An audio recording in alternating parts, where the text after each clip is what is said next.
So may kasama tayo dito. Ano, matapang to si Ma'am, isa lang. So, ano po pala, thank you po pala dun sa bagong hilatan natin, ang aliwalas dito, promise. Tapos medyo maluwag pa. Mamaya, post ko ulit kung alin yung building na pwede nyo hanapin ha. At mukhang marami naghahanap eh. So, paano ito nanay? Na ano ko to, na, sinalo ko yung ako kong ganyan, tapos yun. Ayun na, straight na. Dapat siya dito eh. Pina-check up pa, pinahilot na, wala manggilay yun. Right ko. So, unahan na po kayo ha. Wala pa akong naiimbentong hilot dito na hindi masakit. Masakit talaga to pag frozen shoulder. Tataas mo muna. Nanay, taas mo nanay, sabay nanay. Anong trabaho ni nanay?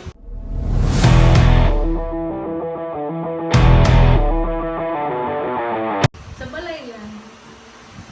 So, ulitin ko po, sa mga magpapaayos ito, masakit talaga to ha. Alalayan ko na lang po kayo. Okay. Hindi naman nananampal si nanay. Nanay, relax na po. Bakit? Ang laki ng na-adjust, hindi mo na susunod yan. Ang tapang ni nanay, hindi pala sumigaw. Papahinga muna. O, dyan muna po kayo. Wala lang, nakangiti lang eh. Tuloy, nay. Narinig mo dyan? Hamak mo na nanay ha. Huwag ka sa nanay. Relax mo na eh. Pero, ha? Grabe, ang taas ni nanay. Ang taas ng batok ni nanay. Ang taas mag-unan. Hihingalin ka niyan sa pag-uunan mo, oh. Okay na.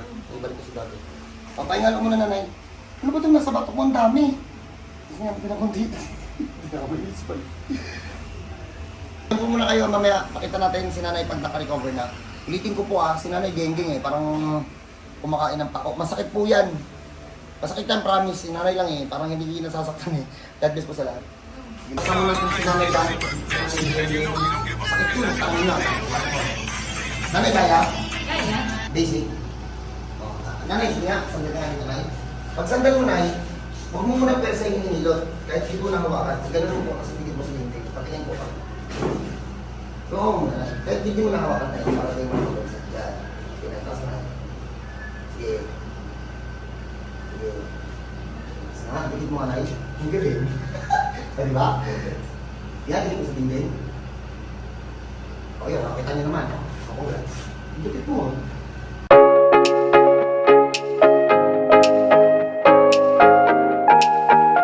Kumakain ka ng bubog, no?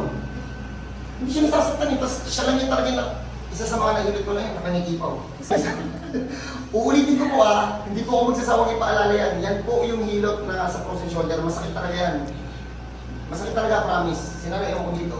So, pag may ganito po kayong case, marami na nagastos, marami na napuntahan, tapos paulit-ulit na, katulad ng kwento ni nanay, punta kayo dito, iwa-one shot natin yan. So, paano po? God bless po sa lahat. Tasan ako, Daraga Ubay.